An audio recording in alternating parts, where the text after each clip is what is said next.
Assalamualaikum warahmatullahi wabarakatuh. Perkenalkan, nama saya Anissa Nurrohma dengan NIM M0403241035. Nah, di sini saya dari kelompok 4 DPP Paralel 3 akan menjelaskan tentang UX design saya yang menganalisis aplikasi Muslim Prayer Times Qibla eh, dengan tasknya yaitu menghitung zikir. Lanjut. Jadi, kita harus tahu dulu aplikasi Muslim itu apa. Nah, aplikasi Muslim itu adalah aplikasi yang membantu kita untuk kebutuhan Islami sehari-hari seperti mencari jadwal sholat, mencari kiblat, membaca Al-Quran, menghitung tasbih, dan masih banyak yang lainnya. Nah, di sini saya akan menganalisis eh, yang taks penghitung tasbih atau menghitung zikir ya. Nah, ini merupakan tampilan aplikasi Muslim, Prayer Times Kiblat. Ini ada homepage awalnya, ada di sini jadwal sholat, masjid sekitar 99 nama, profile, lalu di sini ada beranda, kiblat, zikir, Quran, dan semua. Terus jika kita menekan zikir, maka akan masuk ke daftar zikir. Nah, jika kita menekan subhanallah, maka akan masuk ke sini, ada tombol dan juga ada tampilannya. Lalu untuk mengulangi zikir tersebut kita harus menekan titik 3 terlebih dahulu, lalu barulah ketemu atur ulang zikir. Lanjut. Nah, usability goals-nya di sini saya ingin enjoyable, efficient to use, sama effective to use. Jadi untuk UX goals-nya kita fokuskan kenyamanan kemudahan dalam hitungan zikir.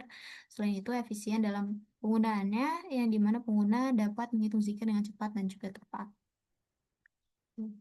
Jadi langsung saja ke proses research. Jadi eh, untuk proses research sendiri, ini saya pakai moderate usability testing dengan eh, tiga orang partisipan ya, 3 sampai 5. Tapi saya menggunakan 3 orang partisipan saja. Jadi nanti pengguna diminta melakukan task zikir tanpa adanya instruksi. Nanti ada 10 pertanyaan. Nanti sebelum menjawab pertanyaan tersebut, responden dipersilakan untuk mencoba aplikasi Muslim dulu pada HP yang sudah terinstall. Nah, ini untuk eh, metode detailnya. Nanti jadi yang pertama-tama narasumber dipersilahkan atau responden itu dipersilahkan mencoba taks tanpa diberi petunjuk sama sekali. Lalu yang kedua, segala perilaku narasumber diperhatikan dengan baik. Lalu yang ketiga itu selanjutnya narasumber itu diberikan 10 pertanyaan untuk dijawab. Yang keempat, segala perilaku narasumber dicatat dan dijadikan sebagai acuan. Nah, ini untuk 10 pertanyaannya, seperti apa yang biasanya Anda perhatikan pertama kali ketika mulai menghitung zikir, bagaimana proses penghitung zikir, menurut Anda yang paling bantu, apa yang membuat Anda merasa yakin bahwa hitungan zikir yang Anda lakukan sudah benar. Ini contohnya kita dapat dari responden yang bernama Adilah Ridwan, yaitu 19, yang berusia 19 tahun. Gitu. Jadi di sini ada 10 pertanyaan. Dari 10 pertanyaan tersebut ini, ini juga ini untuk visualisasi. Pada saat observasinya kan kita liatin dia berbicara atau dia diam atau bagaimana gitu saat mengerjakan taks tersebut. Gitu. Ini ada lengkap di Figma, di Figjam yang nanti di slide paling akhir ada linknya di situ. Secara lengkap ada 3 orang. Ini contohnya milik Adilah Ridwan. Jadi dipetak-petakan. Nah, setelah itu kita bakal peta-petain lagi itu eh, pakai impact map sama customer journey. Jadi ini narsum pertama ini adalah Ridwan. Kita buat empathy map. Dia hears apa, sees apa, say and does apa, think and feels apa, pain apa, gain apa. Nah, di sini customer journey-nya dari before, starting, during, critical moment, sama afternya bagaimana pada saat Adilah Ridwan ini mengerjakan gitu. Di sini bisa kita lihat kalau Adilah Ridwan ini terjadi kegagalan terbesar pada critical moment ketika pengguna tidak mengetahui apakah perulangan zikir sudah selesai atau tidak, karena tidak ada notifikasi atau informasi yang menandakan akhir perhitungan. Terus ada beban kognitif tertingginya. Jadi pada daring, pengguna harus menekan tombol zikir sambil mencoba membedakan apakah zikir masih dalam perulangan atau sudah selesai. Terus titik emosi negatifnya. Jadi pada starting, ketika pengguna bingung mencari menu zikir yang merasa pilihan zikir dan merasa pilihan zikir yang tersedia kurang lengkap. Tuh, jadi kita peta-petakan dulu setelah kita dapat datanya nih dari tiga peserta tersebut gitu, tiga partisipan tersebut. Nah, ini untuk partisipan kedua kita yaitu Adinda Dwi Yulianti di sini untuk empathy map-nya dan juga customer journey-nya. Jadi kita lihat juga di sini untuk kegagalan terbesarnya saat menyadari hitungan zikir tidak benar sehingga harus mengulang kembali. Jadi ternyata beliau ini mengulang kembali zikirnya gitu. Lalu yang kedua, titik beban kognitif tertinggi saat proses menghitung zikir karena pengguna harus membaca zikir sekaligus memperhatikan jumlah hitungan. Lalu ada titik emosi negatif saat menyadari hitungan salah karena pengguna menyatakan merasa marah dan kesal. Jadi harus diulang lagi begitu. Oke, untuk eh, partisipan ketiga di sini ada Dinda Rizka Aulia untuk empathy map-nya yang tadi kita peta-petakan ke dalam sini. Lalu untuk kegagalan terbesarnya di sini ketika pengguna menekan tombol zikir sehingga perhitungan selesai, tetapi tidak ada perubahan atau tanda bahwa hitungan telah salah. Lalu yang ketiga, titik beban kognitif terjadi pada after pengguna menyadari hitungan mungkin salah dan mencoba mencari cara untuk mengulang. Lalu ada titik emosi negatif saat perhitungan selesai tetapi tidak ada tanda yang menunjukkan proses telah selesai, membuat pengguna kebingungan. Begitu untuk untuk research-nya. Nah, ini untuk sintesis temuan hasilnya. Jadi hasil-hasil yang tadi ini kita bakal klasifikasi nih. Jadi nih contohnya di sini ada pola masalah yang berulang, tiga dari tiga user mengalami kesulitan mengetahui bahwa zikir tersebut sudah selesai. Gitu. Jadi tiga-tiganya bingung, ini zikir udah selesai apa belum. Yang kedua, ini ada dua dari tiga user kesulitan menemukan tombol ulangi zikir tersebut. Lalu dua, lalu dua dari tiga user mengalami kebingungan saat adanya fitur suara yang dikira mengeluarkan suara zikir. Lalu tiga dari tiga user mengalami kesulitan menemukan menu zikir pada tampilan awal. Gitu. Jadi pola masalah ini tuh kita klasifikasikan gitu. Nah, di sini eh, setelah kita klasifikasikan di sini kita dapat top 3 UX isu prioritas. Nah, ini masalah ini yang jadi prioritas utama kita. Kita udah bisa lihat kalau tiga-tiganya bingung nih. Zikirnya tuh sebenarnya udah selesai apa belum sih? Soalnya ada itu sistemnya kan looping ya. Jadi mungkin mereka bingung di sebelah sananya. Tuh. Lalu tiga dari tiga mengalami kesulitan menemukan menu zikir pada tampilan awal, pada tampilan menu tadi. Nah, nah dari situ kita tahu nih ada masalahnya berdasarkan evaluasi terhadap existing produk, interaksi pengguna masih bergantung pada umpan balik visual. Jadi eh, mereka tuh gak bisa tahu kalau itu tuh udah beres atau belum gitu. Jadi mau nggak mau mereka tuh harus lihat terus gitu. Lalu interaksi masih bergantung pada visual feedback, tidak tersedia feedback visual ataupun non visual yang jelas fokus pengguna berpotensi terganggu selama zikir. Lanjut. Nah, di sini kita dapatlah POV map, point of view. Misal mahasiswa yang berzikir setelah sholat, ia membutuhkan tanda yang jelas, langsung terasa ketika hitungan zikir telah mencapai target. Tanda. Jadi dia butuh tanda. Mahasiswa yang baru mulai menggunakan aplikasi untuk zikir membutuhkan visual menu zikir yang mudah dilihat. Mahasiswa yang ingin mengulang hitungan zikirnya dari awal membutuhkan tombol reset yang mudah dilihat. Gitu. Jadi, yang pertama ini pengguna tidak bisa terus-menerus menatap layar. Lalu yang kedua ini pengguna baru biasanya menggunakan logika di mana seharusnya ini ada. Jadi kalau bisa visualnya cukup terlihat, harus cukup terlihat agar pengguna baru tahu gitu. Dalam hal ini salah hitung dapat memicu emosi negatif. Seperti tadi yang research sebelumnya ini dari Adinda ya. Adinda itu mengulang dan cukup kesal gitu. Nah, ada how might we di sini eh, kita how might we memastikan pengguna mengetahui target zikirnya telah tercapai. Jadi kita cari dulu how might we sebanyak-banyaknya. Setelah itu, baru kita klasifikasikan apakah itu too narrow, too straight, atau too broad. Jadi jangan terlalu detail atau jangan terlalu umum. Jadi kita harus cari yang tengah-tengahnya aja. Nah, yang tengah-tengahnya ini dari eh, yang udah saya cari ini, jadi ada tiga how might we memastikan pengguna mengetahui target zikir telah tercapai meski perhatiannya sedang tidak pada aplikasi. How might we membuat pengguna dapat dengan mudah membatalkan atau mengulang hitungan yang salah kapanpun mereka butuhkan. Terus how might we membuat pengguna merasa sadar dan termotivasi dengan perkembangan konsistensi zikirnya dari hari ke hari.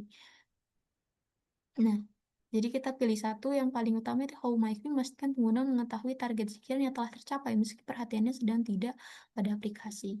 Pertanyaan how might we yang terpilih ini dari ketiga respon gitu. Ya, jadi yang paling utama ini adalah mengetahui target zikirnya telah tercapai gitu.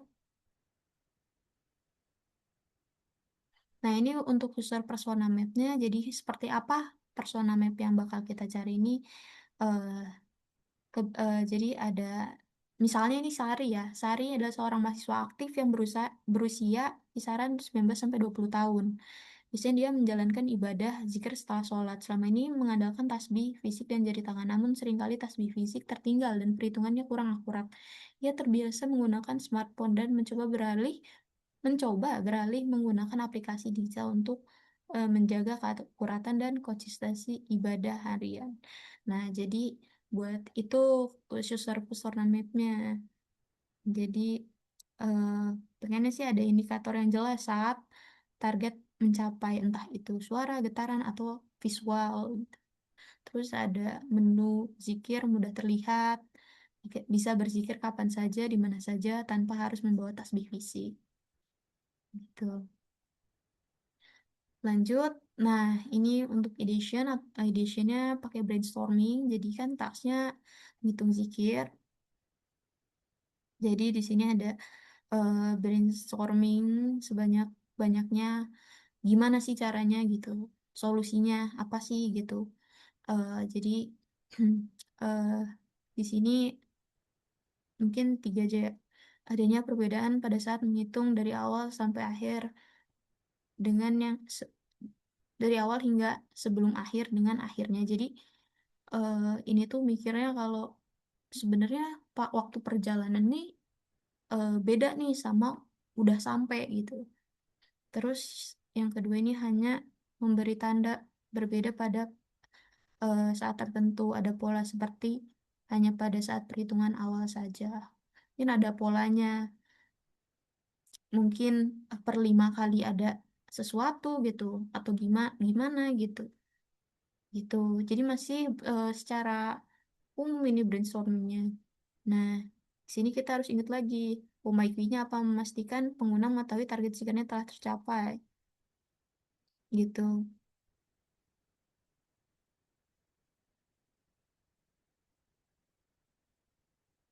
Nah, solusi yang saya ambil ini adalah solusinya dapat menambah hitungan zikir di tempat yang lebih luas gitu. Karena di sini kan bisa kita lihat bahwa terpusat pada satu tombol ini saja kan. Jadi supaya eh, mempermudah user dalam perhitungan tanpa harus melihat layar terus-menerus itu eh, si tempatnya ini lebih luas gitu jangkauan tekan tombolnya ini gitu. Ada solusi alternatifnya adanya getaran suara zikir yang menandakan pergantian looping. Karena ini tahu tadi looping ya. Namun karena kita menggunakan aplikasi Figma gitu, yang dimana itu kurang memungkinkan ya kalau ada suara atau getaran itu. Jadi eh, di sini solusi utamanya ini paling ke visualisasi, yaitu menambah hitungan zikir di tempat area yang lebih luas. Ya lanjut. Nah, untuk final solutionnya itu, jadi yang pertama ini dapat menambah hitungan zikir di tempat yang area yang lebih luas, sama zikir tidak looping, langsung beres setelah selesai. Jadi selain itu, ini zikirnya tidak looping atau langsung beres. Jadi pengguna juga apa ya, tidak akan kesulitan, tidak akan ada kebingungan ini sudah looping atau belum. Jadi karena emang sudah selesai gitu. Itu solusi solusi yang eh, ditawarkan. Jadi untuk workflow utamanya nanti di sini ada homepage-nya. Nanti di sini ada zikir. Zikirnya di sebelah sini. Jika ditekan, maka akan muncul menu zikir. Di sini ada zikir muqayyad sama zikir mutlak. Dibagi menjadi dua. Lalu di sini karena kita fokusnya yang setelah sholat, maka kita pencetlah setelah sholat. Nanti akan ada daftar zikir. Lalu, jika kita menemukan istighfar, maka di sini langsung ada visualisasi istighfar. Nah, di sini tab untuk menghitung. Jadi di sini tabnya bisa di mana saja. Begitu. Kecuali di daerah tombol-tombol ya. Karena ini memang sudah ada fungsinya tersendiri. Lalu, jika sudah 3 kali, maka zikir telah selesai. Ini ada perhitungannya juga ya, 0/3. Sini 3/3. Gitu. Nah, jika ulangi, maka dia akan ke sini lagi. Jika ganti zikir, maka dia akan ganti ke sini. Begitu. Oke, lanjut. Nah, ini untuk workflow lengkapnya ada di Figma yang akan dicantumkan di belakang ya, di belakang slide ini. Jadi di sini ada yang istighfar 33 istighfar 3 kali, yang ini ada tasbih sebanyak 33. Di sini juga ada sebenarnya buat zikir mutlaknya. Namun karena kita fokusnya ke setelah sholat, jadi di sini hanya ada 2 zikir utama yang dibuat untuk percobaan, yaitu untuk prototype itu jadi astagfirullah atau istighfar di sini dan juga eh, tasbih ya. Subhanallah. Nah, lanjut. Nah, existing versus solusi. Jadi di existing ini kan awalnya zikirnya dilakukan secara looping ya. Lalu yang kedua, untuk menambah perhitungan harus menekan tombol ini saja gitu. Tidak bisa di luar. Terus ulangi butuh beberapa langkah, butuh ketiga langkah, klik 3 langkah, lalu baru muncul. Terus solusinya zikir yang dilakukan akan langsung selesai. Jadi nanti kalau misalkan zikir ini sudah selesai, nanti tidak akan dilakukan looping, langsung ada menu selesai tadi. Lalu area menambah hitungan diperluas. Nah, areanya mencakup sini. Gitu. Lalu ulangi, mohon maaf. Oke, ulangi terlihat langsung di sini. Bisa terlihat langsung. Tadi ini ke pop up ya zoomnya, jadi tadi saya nih tunggu dia turun. Lalu selanjutnya ada UX atau UI principles yang diterapkan. Di sini ada feedback, accessibility, sama affordance. Untuk feedback sendiri itu saat tombol zikir disentuh, nanti bola akan bergerak. Jadi itu menandakan kalau ini sudah 1 kali perhitungan gitu. Terus accessibility, user dapat menekan lebih luas. Ya, aksesnya lebih luas lah. Affordance-nya, tombol memiliki bentuk yang jelas. Jadi eh, user bisa membedakan lah itu bisa ditekan atau tidak itu. Terus untuk tujuannya, ini kita bakal masuk ke user testing plan. Jadi tujuannya mengetahui apakah solusi membantu mengatasi permasalahan atau tidak. Dengan metodenya ini hybrid moderate testing menggunakan Maze. Awalnya saya ingin remote ya, remote moderate testing. Tapi setelah dilaksanakan, saya rasa saya butuh yang yang luar jaringan, yang tidak hanya online gitu. Jadi saya menggunakan hybrid gitu. Lalu untuk partisipannya awalnya targetnya 3 sampai 5 orang, namun ternyata bisa sampai 8 orang. Untuk matriksnya task success, time on task, misclick rate, sama user stratification. Nah, untuk skema pengujian luring, ini pengujian diperhatikan secara langsung dan tatap muka. Responden akan mencoba prototipenya, setelah itu responden akan mengisi beberapa pertanyaan pada mes tersebut.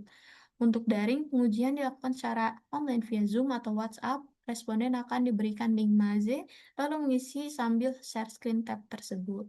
Gitu. Untuk dokumentasinya akan tersedia di eh, slide terakhir ya, slide dokumentasi. Di situ lengkap, insya Allah. Lanjut. Nah, untuk hasil user testingnya, partisipannya ada 8 orang, jadi ada 3 orang yang pernah zikir digital sebelumnya dengan aplikasi maksudnya, lalu 5 orangnya belum pernah gitu. Jadi ini 8-8-nya dipakai ya, karena supaya mengetahui apakah pengguna baru juga dapat beradaptasi terhadap prototipe ini apa tidak gitu. Jadi langsung saja untuk ini apa?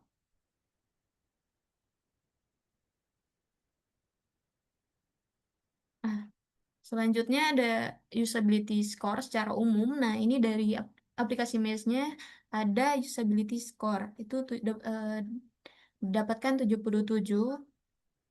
Jadi secara umum usability sudah cukup baik ya 77. Walaupun memang masih ada beberapa masalah seperti salah klik atau membutuhkan waktu berpikir lebih lama itu sudah sewajarnya.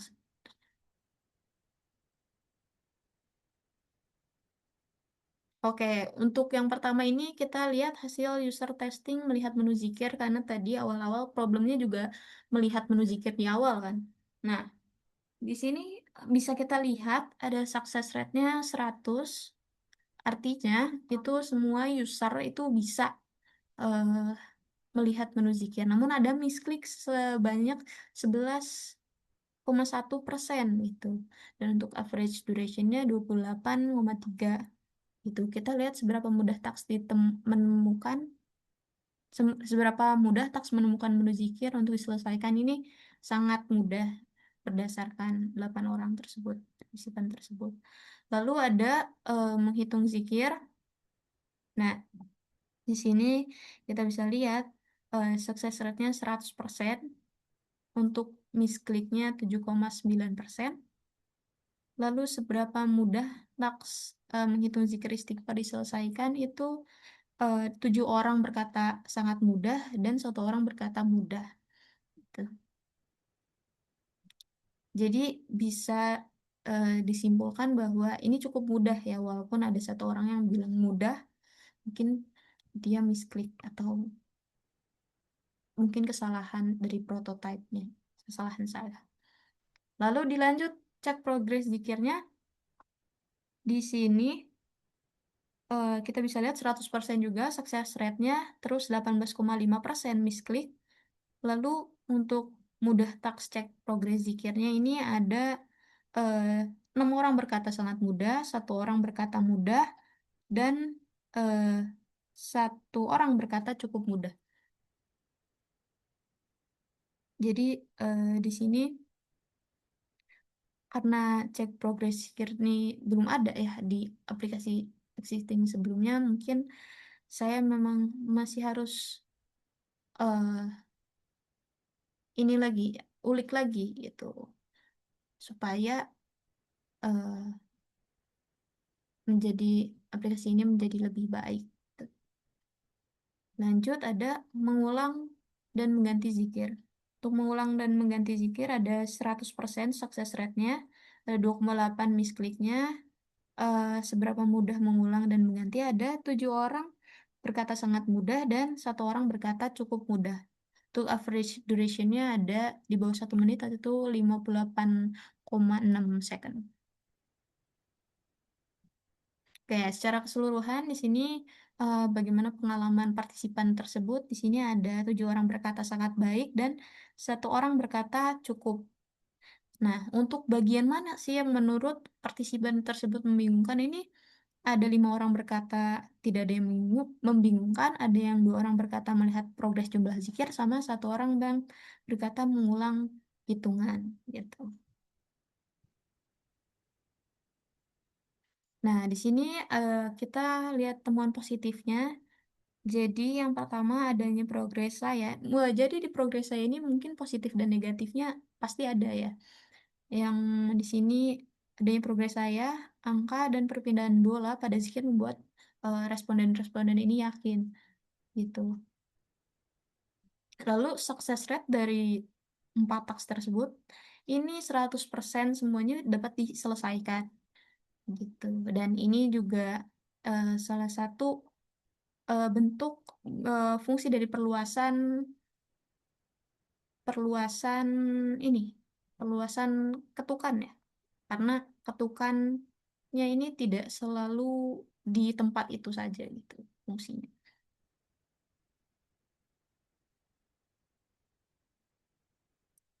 Selanjutnya ada temuan negatif. Yang pertama ini jaringan koneksi mengakibatkan waktu terus berjalan, namun prototipe belum ditampilkan. Seperti di sini salah satu contohnya ada partisipan saya bernama Fadia ini. Sebenarnya dia ini sudah mengklik start test saat sebelum ininya dimulai. Namun karena jaringan mungkin ya, jaringan, jadi si prototipe ini belum muncul. Nah, ketika sudah muncul baru bisa diklik. Sehingga waktu yang dibutuhkan hanya untuk menemukan fitur zikir saja ini 89 second tuh. Padahal setelah muncul dia cukup cepat menemukannya gitu. Namun mungkin karena dia start test saat sebelum prototipe tersebut muncul secara secara secara keseluruhan gitu. Jadinya sukses eh, timenya ini cukup tinggi ya gitu. Lalu di sini ada user ingin menjelajah ke taks lainnya mengakibatkan misklik. Jadi ada beberapa user ini yang eh, entah pengen ke taks yang milik teman saya atau entah pengen klik-klik yang lain yang bukan ke goals gitu. Jadi ada beberapa orang yang seperti itu gitu. Sebenarnya dapat diwajarkan karena memang eh, mungkin ingin eksplorasi lebih dalam, tapi karena di sini basednya goals, jadi terlihat cukup banyak misklik ya gitu. Lalu yang kedua di sini teks cukup kecil, jadi eh, teks-teksnya ini kurang terlihat ya apabila di laptop. Kenapa? Karena saat dicoba di HP ini ternyata memang ada problem ya. Jadi testing yang cukup aman di laptop, namun ternyata teksnya kurang sesuai ya kalau di laptop gitu, karena visualisasinya juga lebih mengecil gitu. Nah, jadi dari hasil user testing tersebut di sini ada severity rating. Jadi ada user ingin menjelajah ke taks lainnya mengakibatkan misklik.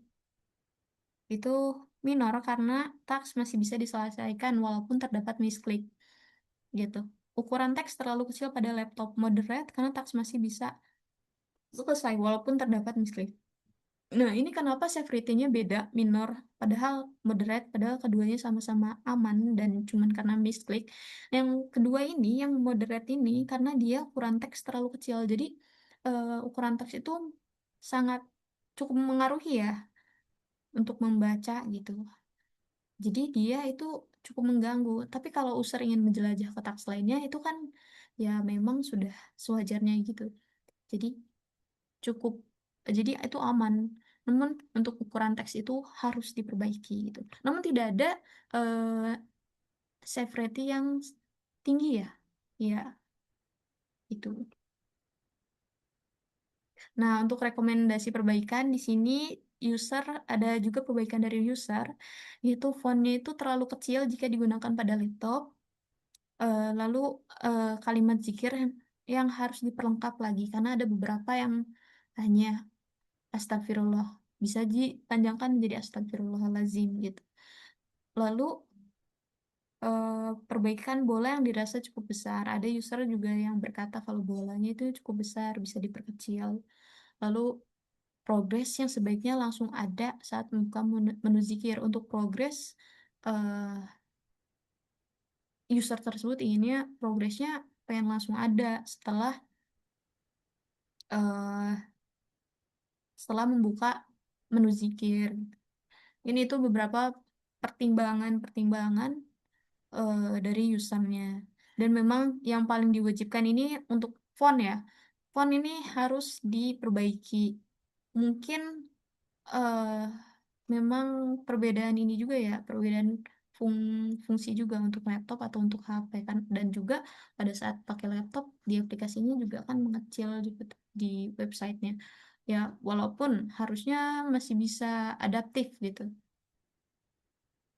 kemanapun bisa gitu. Jadi mungkin itu harus dipertimbangkan lagi gitu. Yang paling dipertimbangkan. Oke, untuk kesimpulan dan refleksinya, validasi solusi. Berdasarkan hasil user testing, seluruh partisipan berhasil menyelesaikan tasks dengan usability score sebesar 77/100 dengan seluruh success rate-nya 100%. Sehingga solusi dapat dikatakan berhasil mengatasi sebagian besar permasalahan yang ditemukan pada produk existing. Ya, secara umumnya sudah dapat diselesaikan. Ya, walaupun ada beberapa misklik gitu yang cukup berarti, terus teksnya juga harus diperbaiki lagi gitu.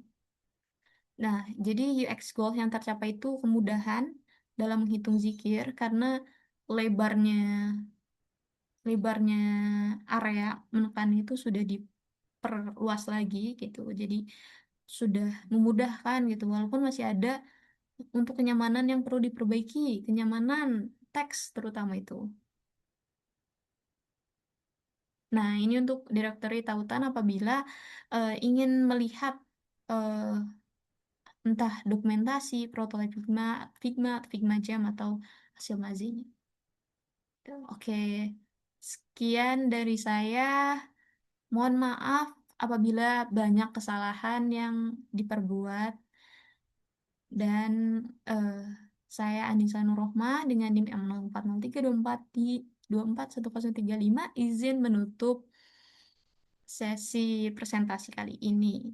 Terima kasih bagi yang telah mendengarkan. Assalamualaikum warahmatullahi wabarakatuh.